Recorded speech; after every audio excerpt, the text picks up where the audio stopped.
Hi everybody.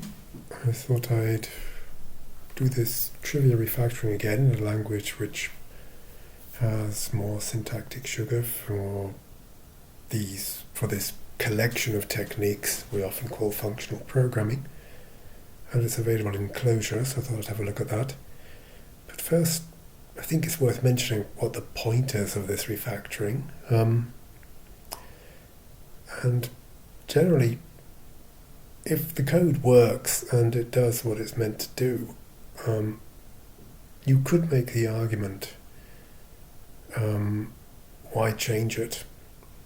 I think there are good reasons to change working code, provided you don't know why it does what it does. You don't know why it works. And often, if you don't have any test cases, for example, you can be given a body of code like this code, and although this isn't a particularly large file, I think it's about 150 lines or something like that, 108 lines, it's sufficiently complicated to make it difficult to spot the bugs in it. So one reason for refactoring this code would be that you find a use case in which there's a bug and you want to work out, and you think, well, I can't work out what the cause of the bug is. I'm going to refactor it so I can make it easier to work out what the cause of the bug is. Another good reason to refactor the code would be to be able to write more concise tests, and tests which really define what's going on. For example, you can imagine a test saying, if player answers question correctly, then they get paid for it, or something like that. If player answers the question incorrectly, then they get sent to the penalty box. So you could write tests like that for the code. And yes, you could probably, with the way the code is organized at the moment, you could probably be able to actually write the tests as well for that. So I suppose the main reason for refactoring is that you want to add a new functionality, and this would be a functionality which would be very difficult to do at the moment, and that's why I had this example of the functionality being, let's add a back button. So if you answer yes, the player answered the question incorrectly, then you realise, oh, hang on, no, they actually answered it correctly, or maybe the other way around. Or if you enter a role and find the role was the wrong number that you entered, you can take that back. That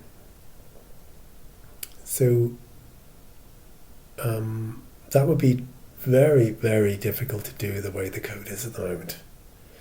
At the top of this code, for people who don't understand Clojure, Clojure is a language which does not have mutable state except at certain places. And one of the signs that we're dealing with mutable state is the word atom. Otherwise, you define something as being X, you define someone's favourite colour as being blue, and then for all eternity that is the favourite colour of this particular structure. And if you want to change the favourite colour of that structure, well, you can't. You have to produce a new structure, a clone of the old structure with a new favourite colour. And you remember we did this, we wrote code to do this in the Go version when I was turning that into a more functional approach. And Clojure offers a lot of syntactic sugar to help us do this.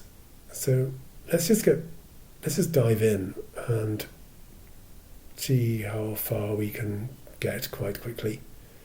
To try to, first of all, tidy up the code, and then add the idea of, and then try to work out how to implement taking a moving backwards.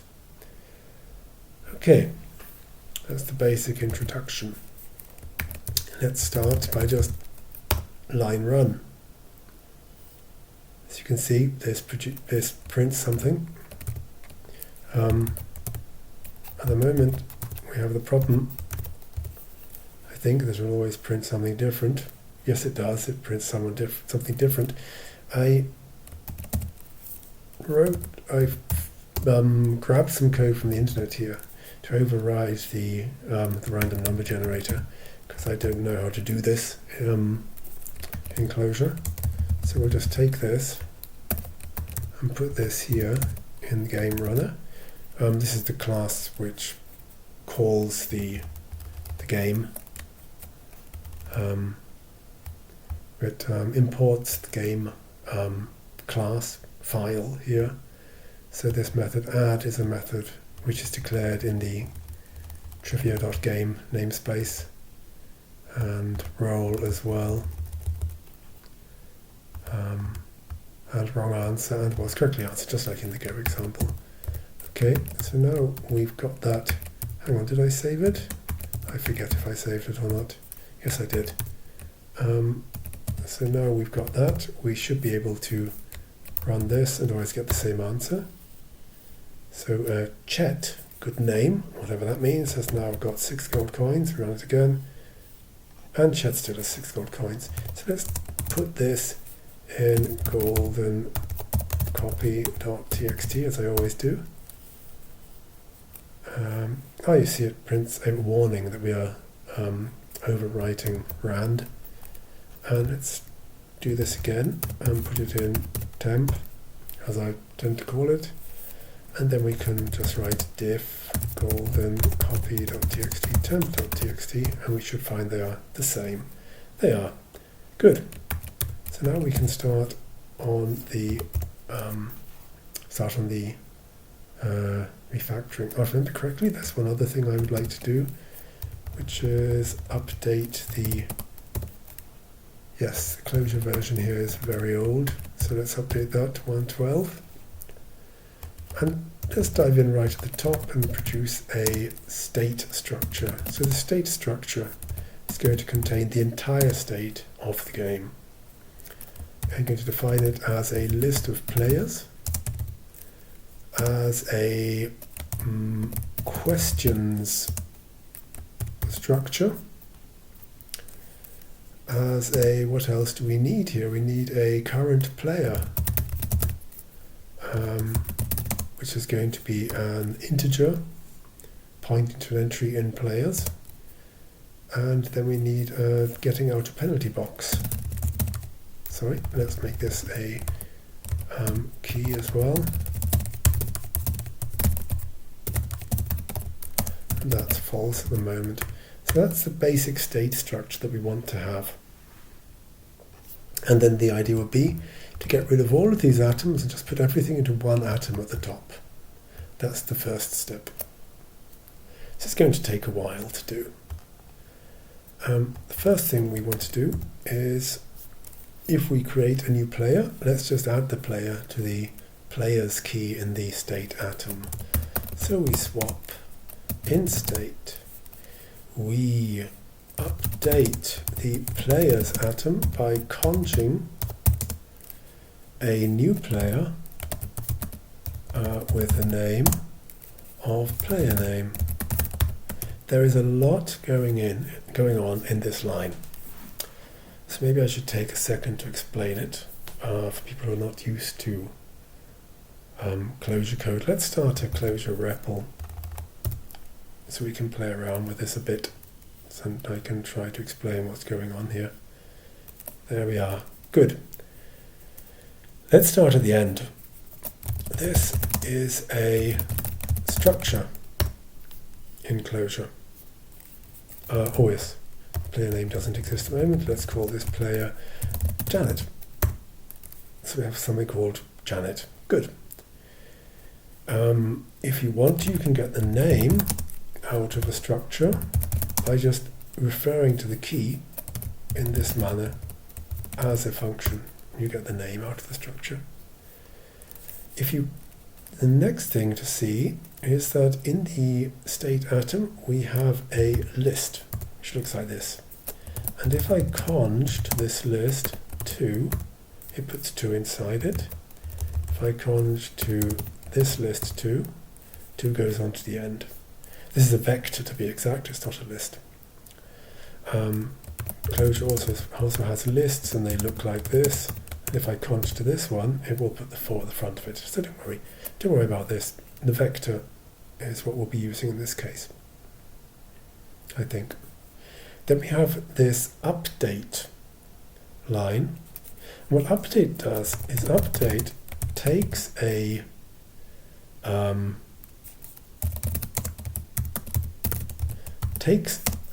structure, it takes a key, and then it performs this function on that key. So let's make an example function. Defn square takes an argument x and returns x times x. Okay, let's take a structure. Let's define a structure, my num, and the structure has a num in it, which is 3.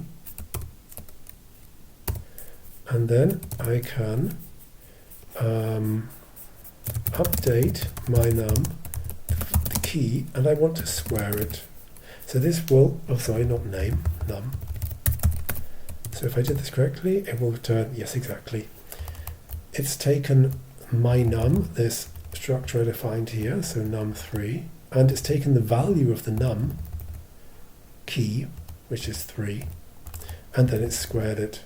And it's put that back into the mynum structure. It's created a copy of the mynum structure, replacing the value of num with the square of it, of the previous value. This is how update works. So in this case, I'm updating the player's value pointed to by players in the state, in the structure controlled by the state atom, by conjing, by adding on to the end a structure with key name and value player name. One thing I didn't explain is in my example here, I just have one thing here, square. Let's think of another example. Defn add, just make it add. Okay, and then, oh, I just replaced add in the game runner namespace. Sorry, okay. Whatever.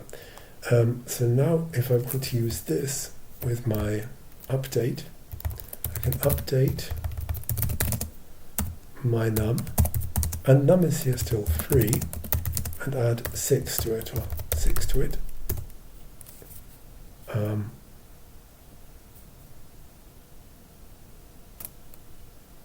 Ooh, why is it unhappy with me?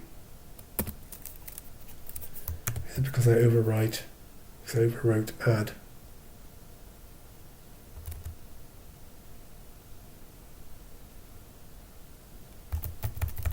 That's still going to work.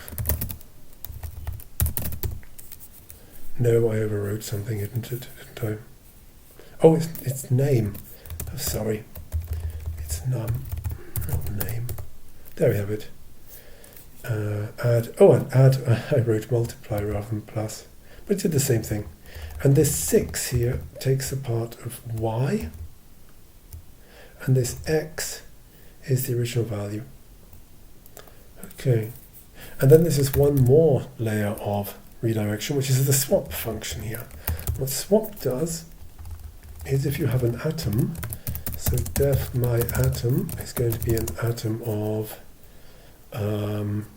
let's say 3. Yes, that's a good example.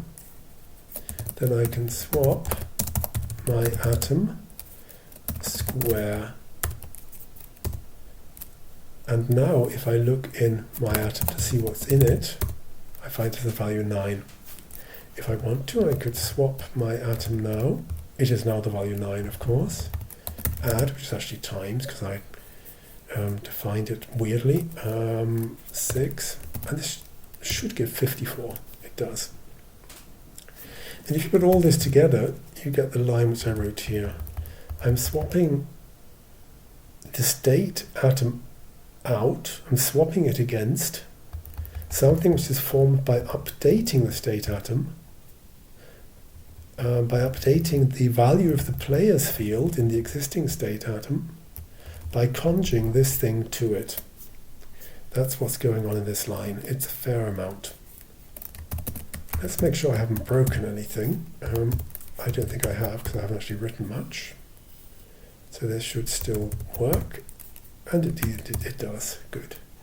So now we should, every time we add a player, we should have a players object in our state atom, which means that the answer for how many players can now be how many players are in the, how many entries are there in this vector of players in the state atom. So we can just get in the state atom players, and this should define how many players. Make sure I didn't make a mistake with syntax. That's okay. And actually we can just use this function here rather than using count at players. So let's say how many players here. Is that correct? It looks okay. Let's see if I got that right, or if I broke something. That's okay. So now we have one usage of players, of this players atom. We've now got rid of one of them. Remember, this actually contains the player names. Let's see what other usages we can get rid of quite easily. Okay. Now we can see in this case we're actually getting the player's name. That is the nth from the players, and the nth entry is the current playerth entry.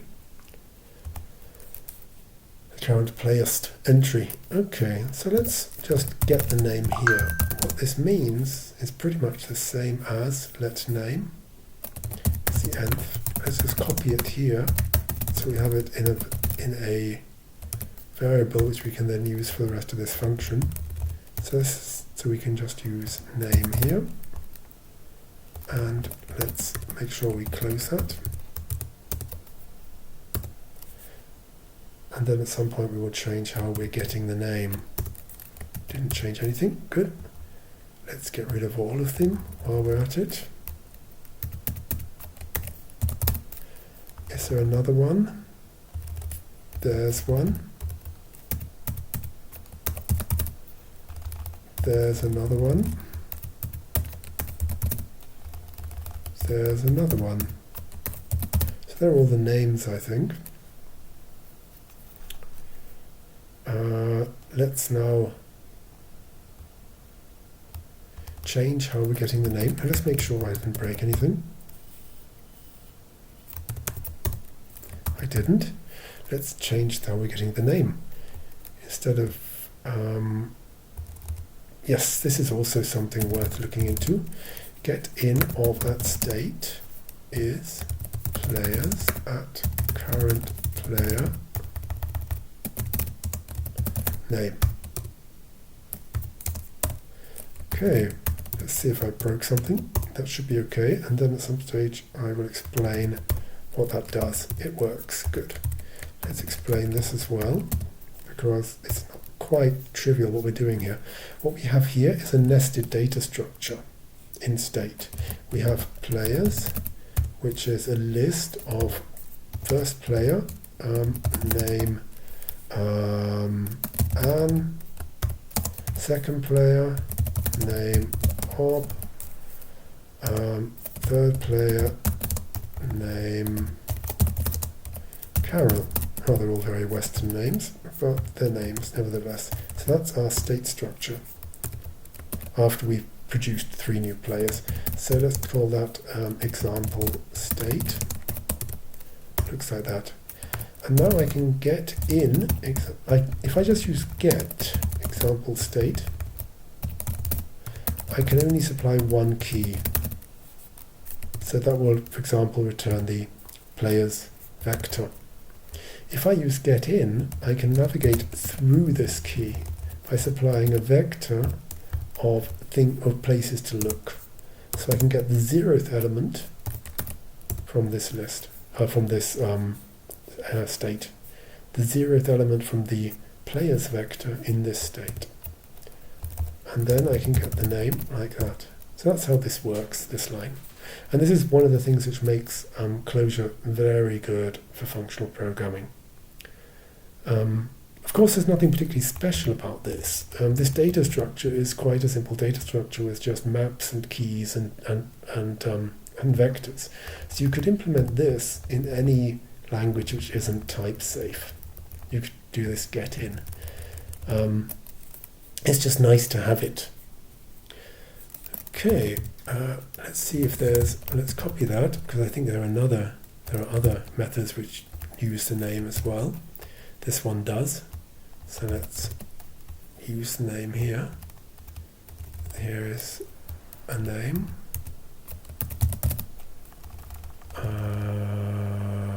Here is the name. It's quite difficult to see where the name is.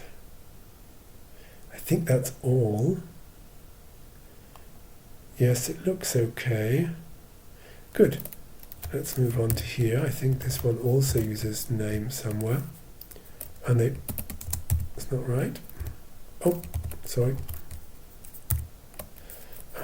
Let's make sure we print the right one.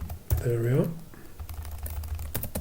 This also uses a name somewhere. There. Okay, let's see what I broke.